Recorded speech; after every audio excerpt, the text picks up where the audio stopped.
Welcome to Impact Makers Radio, helping you to find jargon-free information before choosing a professional to help solve your problems and live the life you love. And here's your host, Stuart Andrew Alexander. Hi, and welcome to another Let's Talk Divorce conversation. And during this segment of the show, ladies and gentlemen, I'm so pleased that I finally have divorce attorney Chris Harding. Chris, who is from the Holmes Diggs PLLC, is calling in all the way from Dallas, Texas today. And Chris is somewhat of an authority in the area of family law and is here today to talk to you about a very interesting topic. You see, Chris has taken the time out of his busy day to come and speak with us about divorce for people that own a single-member LLC. So, if you are one of the increasing numbers of people considering your options for divorce in the Dallas, Texas area, it might be a good idea for you to, stop what you're doing. Log out of Facebook, quit working for a moment. If you're in the car, pull over where it's nice and safe. And you may even want to grab a notepad and pen and get ready to take some notes as we listen in to what Chris has to share with us today. So, with that said, let's not keep him waiting. He's a very busy man. Welcome to the show, Chris. Stuart, thank you very much for having me on the show. I am honored you chose to invite me. And you know something, Chris, we are honored to have you on the show. Our research team tells me you are a very busy man. They've been looking you up and making sure that you're the right kind of guest for our show. So we are also honored to have you on the show. That said, let's jump feet first in. Briefly, in your own words, of course, Chris, please describe the kinds of people you serve and the various types of situations they find themselves in when they come to you for your help. Well, Stuart, you are right. I am a divorce lawyer, and I tend to focus my practice on business owners and business professionals, specifically business owners of single-member LLCs or small companies.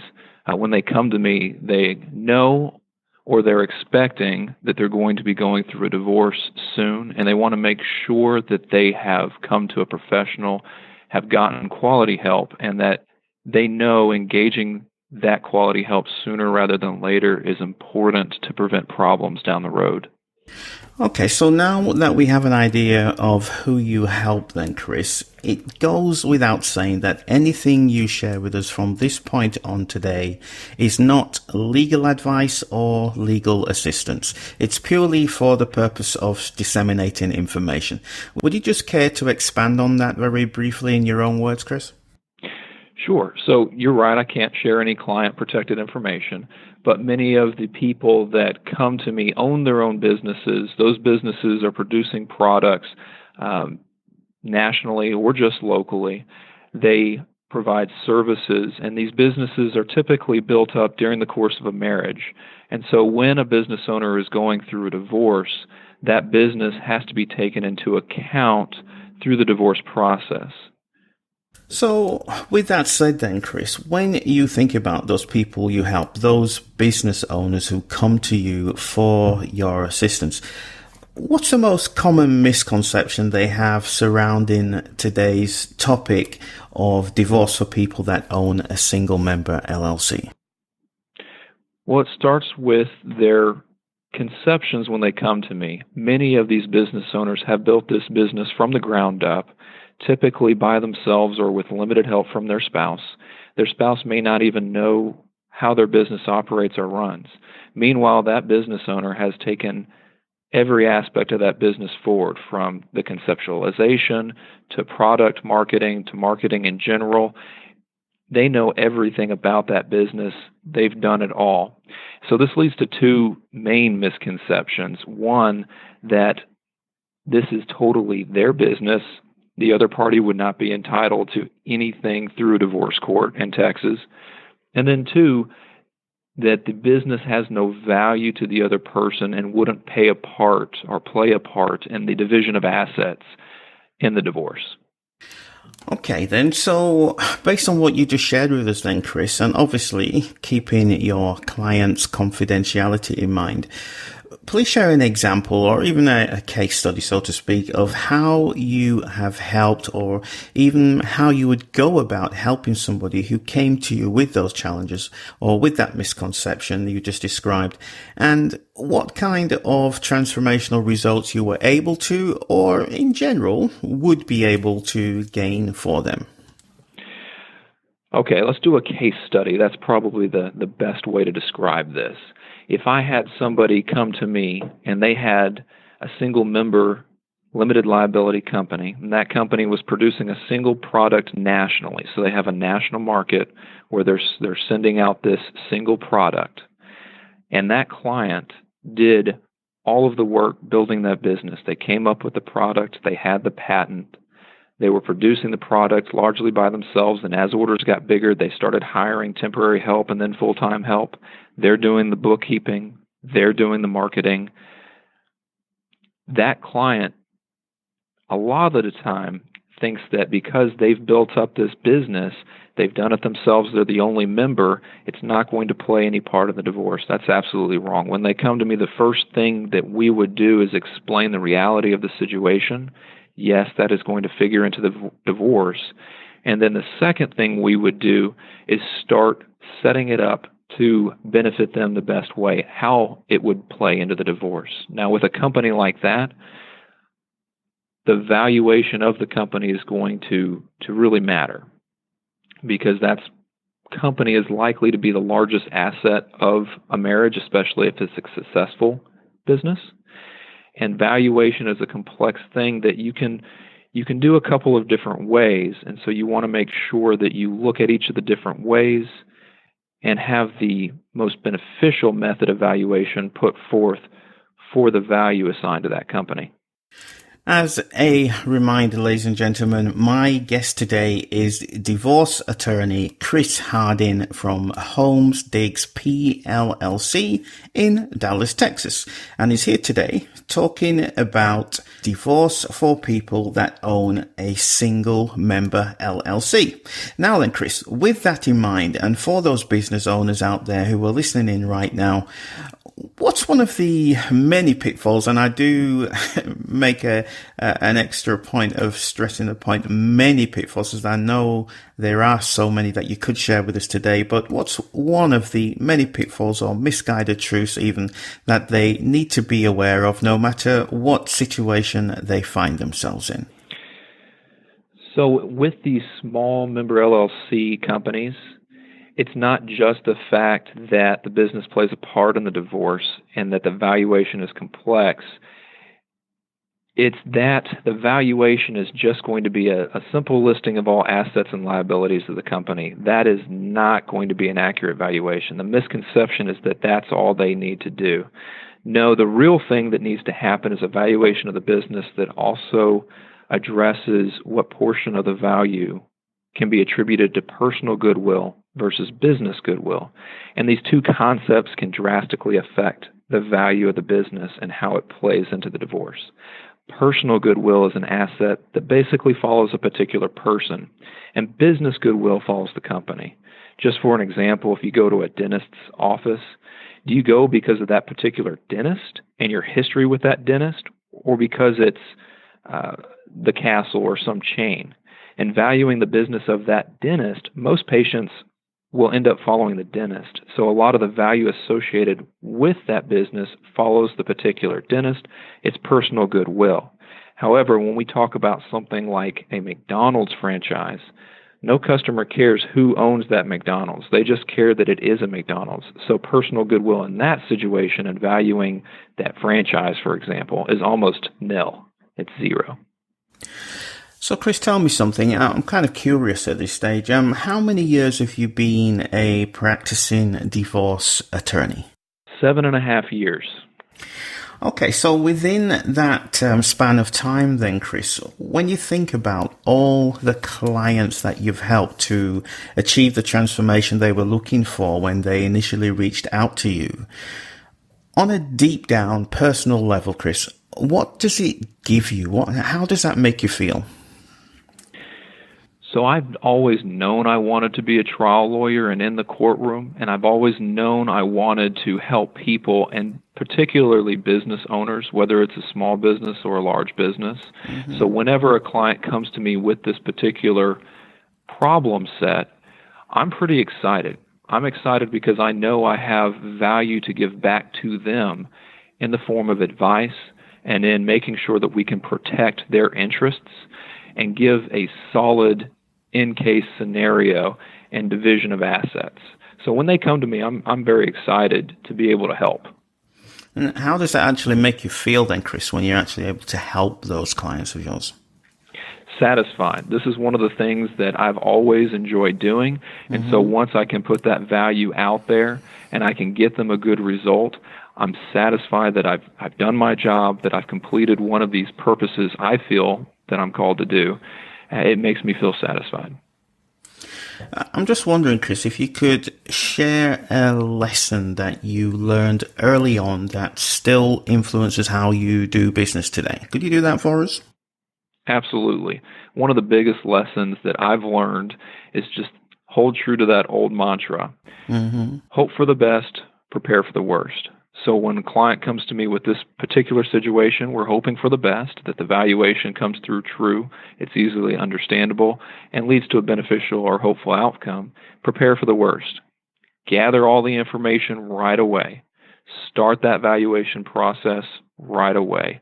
Start engaging in negotiation and explanation and typically transparency right away so that you can make this as easy as it's going to be. Divorce is never easy, but there's certainly ways to make it easier than just butting your head up against the wall or fighting the other person all the way through on every issue. So you just said something that made me think about, when people find themselves in that unfortunate position where they are considering divorce and there is conflict there. Yes, we are speaking to business owners today, but behind that, there are real people, and especially their children. Now, what would you say to the business owners who are listening in right now then, Chris, and they are at loggerheads with their partner, but there are also children involved? What would you say to them that would be of use to them? If you can compartmentalize some of these issues, it's going to help. And dollars are dollars. They're always important, but definitely with almost every client I've worked with, their children are far and away the most important. And going through that, that could be a totally separate show. But keeping in mind that the person you married, at one point, you loved this person, you saw good in this person, and whatever's happened in the interim, they were this person you chose to live with and have children with at some point in the past. Keep that in mind moving forward, because especially when your kids are young, you have a long way forward to share time and your kids and co-parenting with this person. And so sometimes it's easier to set dollars aside when you can look at it in the context of if you can give a little on that side and gain a lot in terms of access to kids or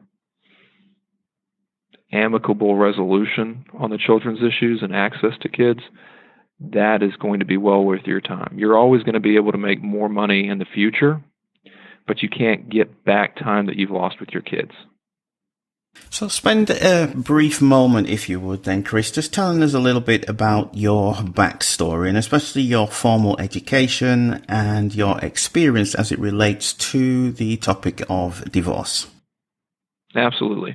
So I have always wanted to be a trial lawyer. I've always enjoyed being in the courtroom. I've always enjoyed helping people as well, and especially business owners. And so when I decided to go to law school, which was way back when, I think it was in high school, I started focusing on the things that I was interested in. I had my own lawn mowing company as a kid, so I understand a little bit about that startup process. We marketed, we did all those sort of things, had a decent clientele. And then going through law school, I went to law school at Southern Methodist University here in Dallas. I focused my coursework as I could on business-related topics and family law. I clerked here at Holmes Diggs, PLLC, starting in 2008. and I've been here since, which says a lot for the firm culture. As any business owners will know, you typically have a large turnover, especially when you're starting off, and we've been able to maintain stability. I've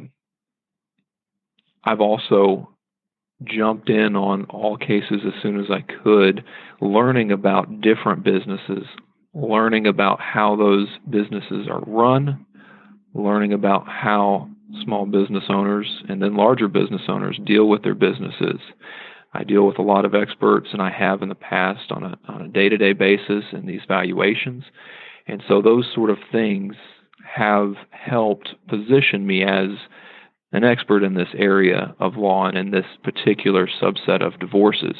I've tried cases both to juries as well as to judges, and I've tried cases where businesses are being either sold or divided or awarded to one spouse or the other.